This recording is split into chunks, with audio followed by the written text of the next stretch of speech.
皆さんごきげんよう、上川薫です。今回取り上げる話題は国際情勢、ウクライナ停戦協議にまつわるアメリカやヨーロッパの動きを追っていきます。まず最初に取り上げるのは、アメリカのトランプ大統領とロシアのプーチン大統領との間で電話協議が行われました。その結果、何も決まりませんでした。このことについては、前回の動画でも解説した通り、プーチン大統領がいかに停戦の意思がないかを表しているだけで、このこと自体に驚きはありません。プーチン大統領は、危機の根本原因の除去ができなければ、停戦をすることはできないと述べました。ただし、ロシア・ウクライナ間における直接協議の枠組みそれ自体は継続しても良いとしています。では、プーチン大統領の言う危機の根本原因とは何でしょうか。それは、ウクライナが NATO 入りを果たすことによって、二度とウクライナを取り込むことができないという危機、このことを回避することが必要であるとしています。そのためにウクライナに対しては、この先永遠に NATO 入りを目指さないことを確約することを求めています。また、ロシア軍が占領している地域については、まだ占領していない地域も含めて、すべてロシア領だと認めることをウクライナに求めています。これはロシアの行為をウクライナが責任追及することなく受け入れろという意味です。同時にこれに付随する形でロシアの戦争犯罪について不問とすることについても暗に求めているものです。プーチン大統領が求めているものが何か、その内容について理解していれば、これはプーチン大統領としては全く停戦する意思がないことを理解できます。しかし、トランプ大統領は違います。プーチン大統領が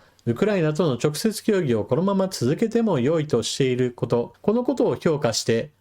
停戦についてまだまだ前向きなんだなとして、ロシアに対する制裁も行わないし、今後の話し合いも見守っていくという姿勢を示しました。ただし、いつまでもずっと仲介するわけではないとして、話し合いがまとまらないのであれば、いずれアメリカはウクライナの停戦協議に携わることそれ自体から撤退することも十分あり得るとしています。トランプ大統領は自分の言動が何を意味するか相変わらず理解していません。ロシアによるウクライナ侵略は国連の常任理国が他国に侵略してその領土を強制的に奪う行為です。これは国連の存在意義そのものを否定するものであり、このようなことをアメリカが容認することは当然のように他の国がやった時にも同様の態度を取るんでしょというかなり間違った国際的なメッセージになります。プーチン大統領の停戦しても良いよ、でもその内訳は先ほども述べたように、ウクライナの半ば属国化を目指すような主張に対しては、ヨーロッパは明確に気づいています。今回、トランプ大統領が電話協議が終わった後、様々な国の首脳と電話協議を行いました。トランプ大統領はプーチン大統領に対して好意的な評価を下していますが、その内容が全く停戦につながるものではないことから、ヨーロッパ諸国ではロシアに対する追加制裁の話し合いがより加速しています。まずは一番大きな枠組み。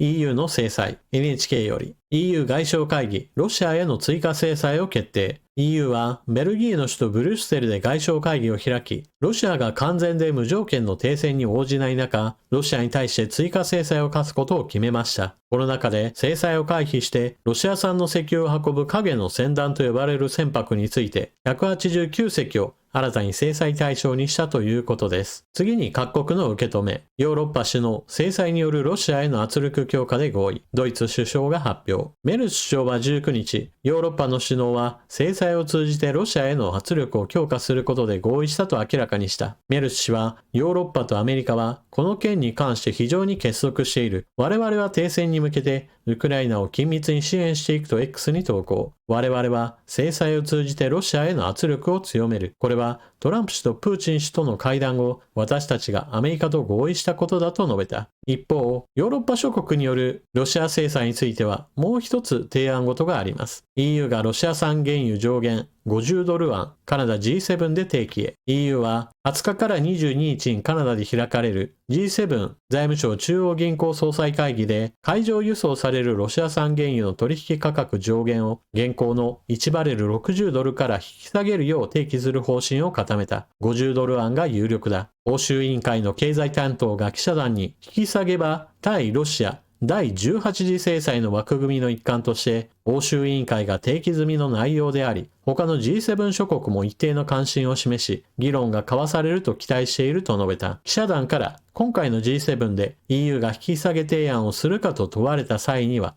そうだと答えた。現在の価格上限は2022年12月に G7 と EU、オーストラリアとの間で合意した1バレル60ドル。ウクライナ侵攻を続けるロシアの戦費調達に打撃を与えると同時に、世界的に原油の供給急減をもたらさないように勘案された水準だった。ただ、ロシアは影の艦隊と呼ばれるタンカー船団を活用し、ロシア産油種ウラルはこれまで総じて60ドル超の水準で取引された。最近は第二次トランプ政権の高関税政策発表を受け、世界的な景気の先行き不安が広がって4月初めに60ドルを下回ったところだ。次にイギリス単体の動き。イギリス、ウクライナを支援する大規模な制裁を発表。プーチン大統領が罪のないウクライナ国民に対する攻撃を容赦なく激化させる中、イギリスは100件もの新たな制裁を発動して圧力を強めている。最新の制裁対象には、ロシアの軍事力、エネルギー輸出、情報戦争を支援する団体や、プーチン大統領のウクライナ侵攻に資金援助する金融機関などが含まれている。ロシアはウクライナの都市に向けて273機のドローンを発射した。これは戦争中最大のドローン攻撃となった。スーミ州ではバスが攻撃され、乗っていた民間人9人が死亡した。プーチン大統領は今のところ、トランプ大統領が呼びかけ、ゼレンスキー大統領も2ヶ月以上前に承認した完全かつ無条件の停戦を実施していない。本日の措置は、イスカンデルミサイルを含むロシアの強力な兵器システムの供給網に対する制裁です。これによりロシアの軍事機構を混乱させ、ウクライナ国民の生命と我々の集団安全保障が守られることになります。ただし、ヨーロッパ側がロシアの石油船団に対する制裁を課そうとしている中、ロシアはこれに対抗するかもしれない動きを見せています。CNN の記事より、ロシアの戦闘機、影の船団を護衛化、ロシア政府による初の動きと西側当局者ら警戒。先週までロシア産原油を世界中に輸送する秘密の船団は、ロシア大統領府との明確なつながりを示さなかった。しかし、劇的な緊張の高まりの中で状況は一変した。ロシアが戦闘機1機を使い、船団に所属すると思われる石油タンカー1隻の護衛を試みたとみられることが明らかになった。エストニア軍がイギリスから制裁を受けた無国籍のタンカー、ジャギュアに接触し確認を試みたところ、ロシアのスホーイ35戦闘機がエストニア領空内で同船の上空を飛行したというエストニア国防軍が発表した。エストニア軍は最終的に石油タンカーをエストニア領海の外へと移動させた。これは極めて目新しい事象だとエストニアの外相は語った。ロシアは今やいわゆる影の船団と公式に結びつき連携していると同外相は付け加えた。他の専門家もこれに同調する。ロシア政府が考え方を大きく転換したように見えるとイギリスに拠点を置くシンクタンクの上級委員が語った。ロシアとの公式なつながりを持たない数百隻にも及ぶと推定されるこの影の船団には老朽化が進み整備不良の船舶が多数含まれている。環境破壊を引き起こした例があるほか、バルト海沿岸の重要な海底ケーブルへの損傷に関与したとの指摘も出ている。政治的な動きについての紹介が続いたので、戦闘も続いていますよということで、ウクライナ軍が発表している日々の戦闘映像についても紹介しておきましょう。こちらはロシア軍が建物の中に隠している軍用車両。これをウクライナ軍のドローンが慎重に狙って破壊している様子です。ウクライナ軍の陣地に向かって攻撃してくるロシア軍。それに対する迎撃だけでドローンを使われているわけではありません。少し距離が離れたところ、まだ出撃する前のロシア軍も標的となります。こちらは建物の下に待機していたロシア軍戦車。慎重にロシア軍戦車の一番弱そうなところを探してドローンが慎重に飛び回っています。まずは戦車の後方から何か弱点がないかを見た後、前に回り込んでいきます。今度は回り込んでいくと、兵士が乗り降りするところが開きっぱなしになっていることが目に入りました。あとはそこに突っ込んでいくだけです。戦車が炎上し、その周辺の軍事物資についても火災に飲まれていきました。最後に紹介する映像は、ロシア軍の生きのいい装甲車に対する迎撃。ロシア軍装甲車は基本的にソ連時代の伝統であまり防御力がないものです。基本的には数で押していくことを前提としているため、あまりウクライナ軍ドローンの攻撃に耐えられません。ただし、